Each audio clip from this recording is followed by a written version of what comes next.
Merci de nous suivre quotidiennement. Mesdames et messieurs, bonsoir et bienvenue à la grande édition proposée par la rédaction. Le nouvel an du calendrier musulman a eu lieu en début de semaine chez nous.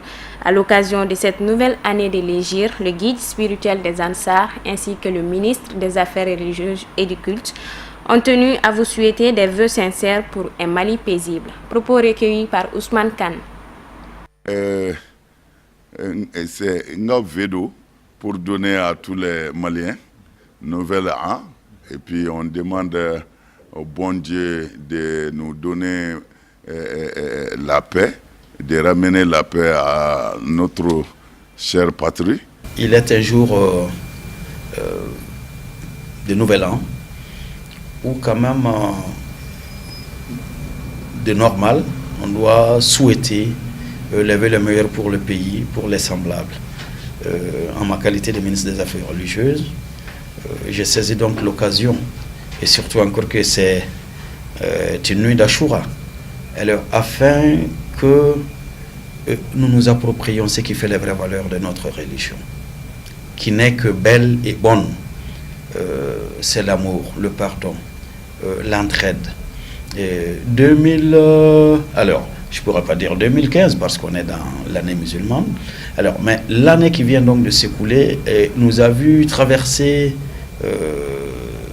connaître des balbutiements, des turpitudes.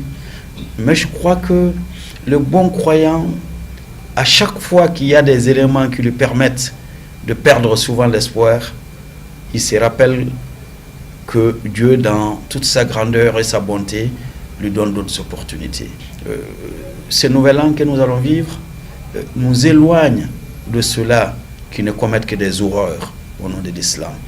Et que ce nouvel an fasse de nous citoyens d'un Mali et respectueux de la République, des valeurs républicaines. Citoyens, enfants ayant le goût de l'étude. Citoyennes, comprenant que l'islam, c'est l'amour, c'est le pardon, c'est l'entraide, et donc faisant sienne tout cela qui est ce que l'autre appellera la sunna du prophète, les bonnes manières, et qui nous rapprocheront toujours les uns des autres, et qui nous permettra, au nom du président de la République, bien sûr, Elhadji Ibrahima Boubacar Keïta, d'aller vers un État solide, stable, pluriel, multiconfessionnel, qui donne ce meilleur exemple d'un État où la foi a participé à la stabilisation, à la consolidation, à l'expression des libertés, au respect des valeurs morales, et qui donc nous permettra de montrer à la face du monde que le Mali fut et que le Mali est, parce qu'il s'est basé sur des valeurs de ce qui fait sa foi pour retrouver son unité, pour aller vers l'amour et pour le respect des principes qui fondent une république, l'autorité de l'État, le respect de l'autorité parentale, et donc plus de rigueur morale chez le citoyen malien. Nous assistons depuis 3 ans à un prolongement de la saison hivernale dans notre pays. Ce phénomène découle-t-il des perturbations liées au changement climatique? Autant de questions qui trouveront des éléments de réponse dans une interview que le chef prévisionniste de Météo Mali a bien voulu nous accorder. Au début de saison, on avait annoncé un démarrage tardif de la saison des pluies au niveau du Mali, dans la partie sud du pays. C'est la région de Sikasso, le sud des régions de Kaï, Koulikoro et Ségou. On avait parlé de démarrage tardif. On a dit que les pluies n'allaient démarrer qu'à partir du 21 juin jusqu'au 30 juin. C'était le démarrage. Et l'installation de la zone des pluies était prévue à partir de la deuxième décade de juillet, c'est-à-dire du 21 juillet au 31 juillet. C'était le démarrage, l'installation effective de la zone des pluies pour le sud. Pour la partie occidentale, on avait effectivement annoncé un démarrage de la saison des pluies vers le 21 juillet, mais l'installation effective était vers le 21 au 31 juillet. Donc c'est ce qu'on a observé présentement. Maintenant, pour la fin de la saison des pluies, il était prévu effectivement que la saison des pluies pour la partie sud, c'était prévu pour la première à la deuxième décade de novembre. Donc tout le mois d'octobre, on aura de la pluie au courant octobre. mais la fin était prévue pour la deuxième décade de novembre. Mais pour le nord, c'est-à-dire le nord des régions de Kaï, Koulikoro, Ségou et les régions de Mopti, Gao et Tombouctou, la saison de la pluie la fin était prévue pour fin octobre et probablement première décade de novembre. Affirmatif. Si vous constatez déjà depuis le 25 septembre, c'est-à-dire je prendrai même la troisième décade de septembre, du 21 septembre jusqu'au 30 septembre, on a eu un ralentissement des pluies. Si nous avons regardé notre réseau, si on regarde notre réseau, sur 41 postes sélectionnés, on a reçu la pluie au niveau de 39 postes, avec des hauteurs journalières variant entre 1 mm à 68 mm. Donc présentement, au cours de la décade, au cours du 1er mai et du 1er octobre, jusqu'à ce jour, on a eu quelques pluies par endroit. Donc on a senti un certain ralentissement des pluies à partir du 25 septembre jusqu'à ce jour-là, jusqu'au jour 7 octobre. Mais c'est dire que ça c'est normal, c'est un ralentissement qui sera même très favorable parce que présentement nos cultures sont à l'épaisseur floraison. Donc des fortes pluies seront préjudiciables à un bon rendement. Il faut que les pluies soient faibles, ralenties, pour qu'ils puissent avoir une bonne fécondation. Maintenant, la reprise des activités pluvieuses sera amorcée à partir du 10 octobre. Précisément à partir du 12 octobre, nous allons avoir la reprise des activités pluvieuses orageuses qui peut être accompagnée de pluies modérées à fortes et même très importantes par endroit. La saison, en réalité, on va la définir du mois de mai au mois d'octobre. Et à partir du mois d'octobre, de fin octobre maintenant, toutes les pluies qui vont tomber au mois de novembre, la première décade de novembre ou la deuxième décade, toutes les pluies qui vont tomber, c'est des pluies qui vont créer des préjudices par endroit. Parce que ce serait mieux parce que certaines cultures comme le mil souna seront récoltées déjà en fin octobre, mi-octobre, fin octobre. Donc ces pluies-là, il faut les mettre à l'abri des pluies. Aussi bien le maïs qui est présentement récolté, il faut les mettre à l'abri des pluies, les mettre en endroit sec pour que la pluie ne puisse pas tomber sur ce sujet. Maintenant, pour le coton, pour les récoltes de coton qui se dérouleront peut-être vers fin octobre, début novembre, novembre, c'est les pluies de hors-saison, c'est pluies hors-saison. Donc ces pluies-là peuvent créer des dégâts aussi sur le coton, une fois récolté sur la parcelle, ça peut créer des problèmes, ça peut désapprécier même la qualité du coton. Certainement oui, parce qu'une fois que la saison est prolongée, si vous constatez les 10 dernières années, depuis 2010 jusqu'à ce jour-là, nous avons des pluies généralement au sud jusqu'au mois de novembre. Première décade, deuxième décade de novembre, nous arrêterons des pluies. Maintenant, l'impact sur la période de froid, la période transitoire entre la saison sèche et la saison humide, et la saison des pluies, ça c'est dû à d'autres caractéristiques qui peuvent expliquer ça par rapport au prolongement de la durée. La rentrée scolaire 2016-2017 a été officiellement lancée ce lundi à Sionou. Pour ce faire, le ministre de l'Éducation nationale entend mettre en œuvre un plan d'urgence dont la vocation est de consolider et moderniser les acquis du système éducatif. Amadou Kamara et Ibrahim Koulibaly. Le ministre de l'Éducation nationale a procédé au lancement officiel de la rentrée ce matin à l'école fondamentale de Sionou Aviation. La spécificité de cette rentrée scolaire 2016-2017 est le retour de la méthode syllabique. Oui, bon, l'ambiance est bonne. On n'a pas eu de difficultés. Et puis les gens viennent régulièrement. Donc, et puis on a commencé à attendre. À partir de 8h, ça trouve que déjà les anciens sont dans la classe. Et tout était OK. Bon, par rapport aux fournitures scolaires, bon, on n'a pas de problème à ce niveau-là. Bon, on a donné les kits scolaires aux élèves du lycée. Bon, il n'y a pas eu de problème par rapport aux fournitures scolaires. À ce jour-ci, bon, à peu près une centaine, hein, oui, pour le premier cycle et le second cycle. Par rapport à ce message-là, bon, ce qu'on peut dire aux enseignants, ça c'est de venir régulièrement. Par place, en tout cas, à cette rentrée, sous le signe du renouveau de notre système éducatif. Du renouveau dans tous les sens, au sens même de la mobilisation populaire, des parents, l'administration scolaire, les enseignants, mais aussi des élèves eux-mêmes. Et renouveau dans le sens aussi des méthodes d'enseignement, nous avons jusqu'ici, pendant longtemps, utilisé plusieurs types d'approches pédagogiques.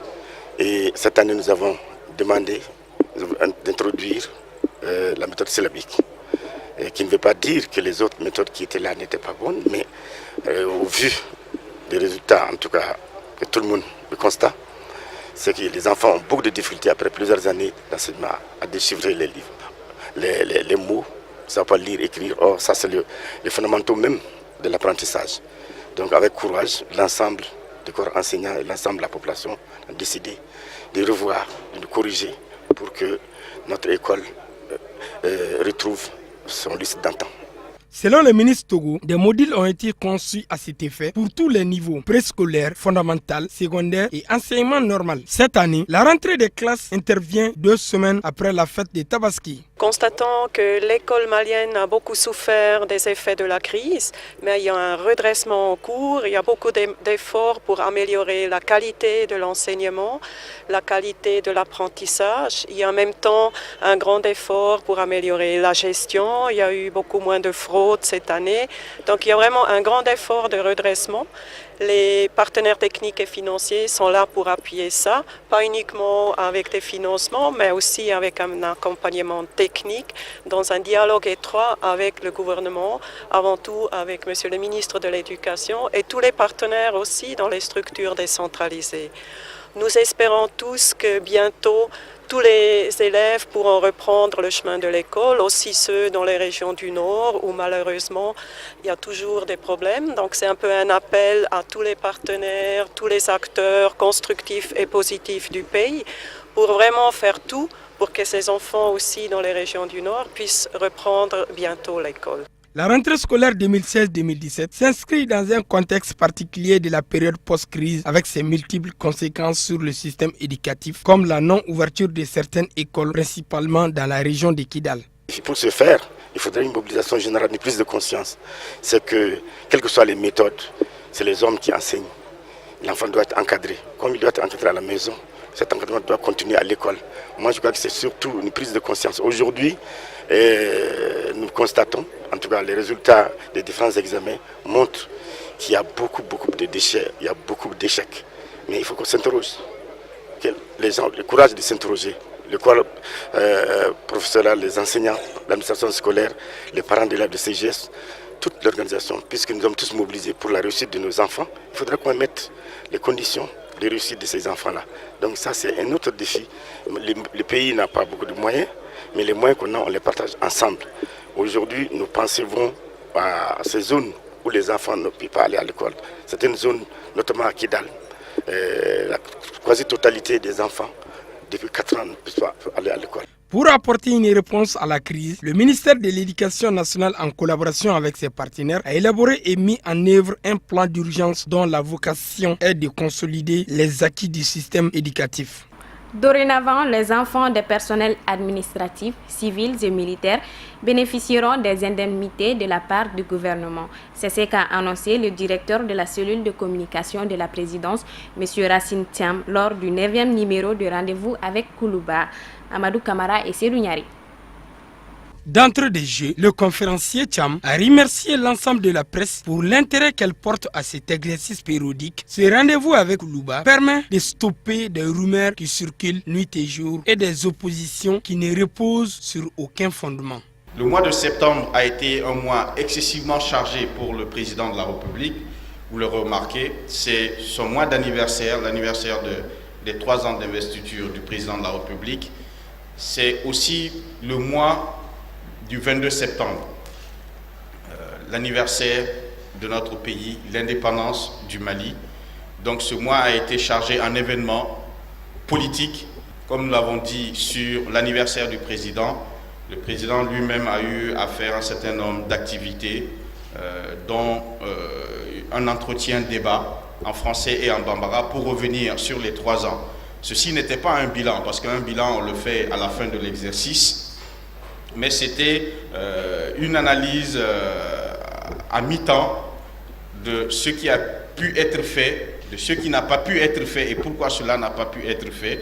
Le président, conscient des attentes et conscient effectivement des difficultés qui ont jalonné ce parcours et conscient effectivement des attentes fortes de nos populations, mais a aussi mis l'accent sur ce qui a marché, ce qui est en train d'être fait pour satisfaire aux besoins de nos populations à travers le Mali, dans un contexte évidemment bien compliqué, qui est un contexte de crise multidimensionnelle, mais aussi qui est un contexte de guerre contre le terrorisme, qui ne nous permet pas effectivement, comme il a dit, sans le retour effectif de la paix, de dérouler concrètement tout ce que nous avons dans le projet et dans le programme pour un Mali meilleur.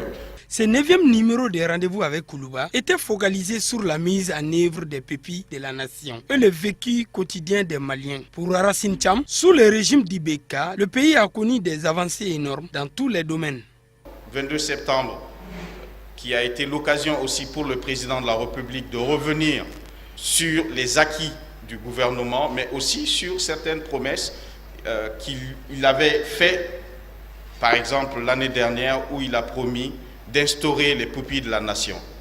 Le fait d'avoir promis cela il y a 1 an, je peux vous l'assurer, a été mis en œuvre correctement par le gouvernement. Les décrets sont pris, les pupilles de la nation sont opérationnelles à partir de ce mois de septembre.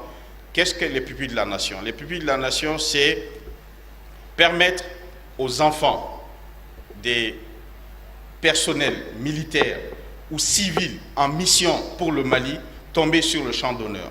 Vous savez qu'on en parle depuis très très longtemps, mais pratiquement rien n'avait été mis en place de façon structurée, structurante et permanente pour permettre à ce que les enfants, les ayants droit de nos soldats tombés sur le champ de bataille puissent être pris en charge correctement. À partir de maintenant, ils seront totalement pris en charge jusqu'à leur maturité. Et quand on dit totalement pris en charge, en plus des pensions qui vont être versées et revalorisées, vous avez la prise en charge même de ces enfants en termes de scolarité, en termes de santé, en termes de suivi, pour effectivement leur témoigner que la nation est reconnaissante de ce qu'a fait leurs parents, le sacrifice qu'a fait leurs parents, le sacrifice qu'a fait leur frère ou leur papa pour effectivement cette nation-là. Donc c'est quelque chose d'assez important sur lequel je voulais qu'on s'appesantisse un tout petit peu, parce que vous savez,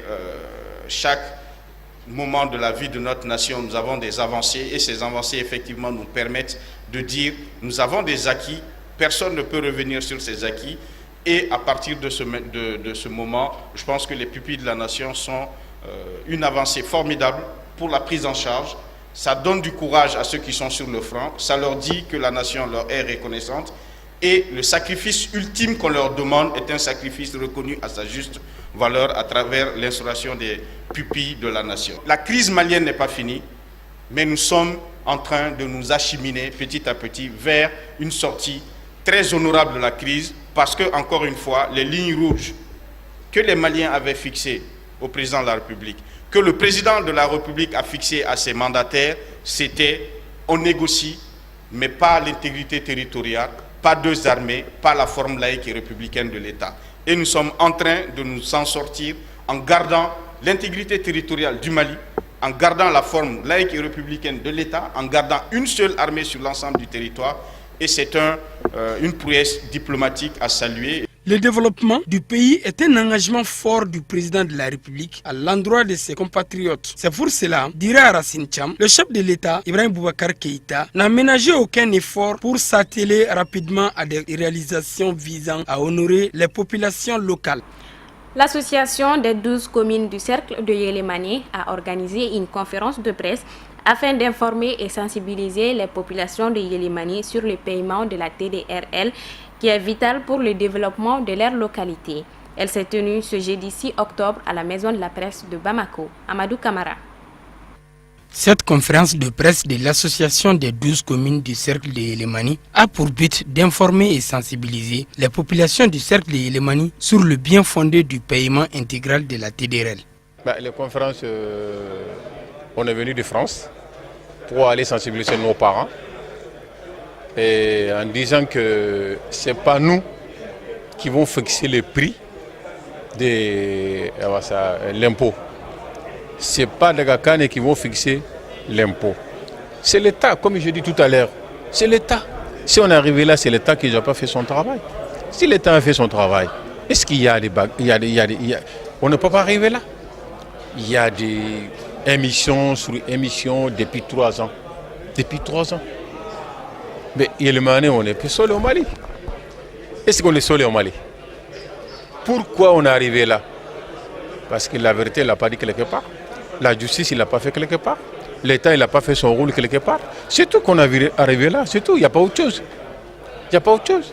Sinon, on est tous frères. On se connaît à Yélémané. Parce que pour nous, en disant toujours, les Gakane, arrêtez de vous dire ça. On ne peut pas dire aux gens, vous êtes en France, vous payez vous l'impôt en France. Ils ont un pays de droit, comme le Mali. Pourquoi en disant aux gens, et pas payer d'impôts? Pourquoi? Donc, au payer l'impôt aux étrangers, vous dites que votre propre commune, village, ne paye pas l'impôt. Pourquoi? C'est d'affaires de politique. C'est suite aux allégations mensongères et d'une campagne de désinformation des populations des 12 communes du cercle de Yélémani sur le non-paiement de la totalité de la TDRL qui s'élève à 2135 francs CFA.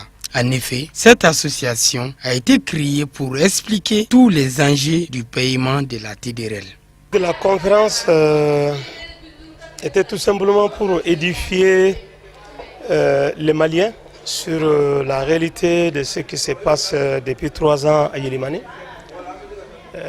Vous êtes parfaitement au courant en tant que journaliste qu'il y a une association qu'on appelle Association Yélémani de Gakane qui a mené des actions d'éclat depuis 3 ans pour inciter la population à ne pas payer d'impôts. Ils ont été tellement actifs que ça donnait l'impression que tout Yélémani, aussi bien au niveau local qu'au niveau de la diaspora, que tout le monde était derrière eux. Ce qui n'est pas vrai.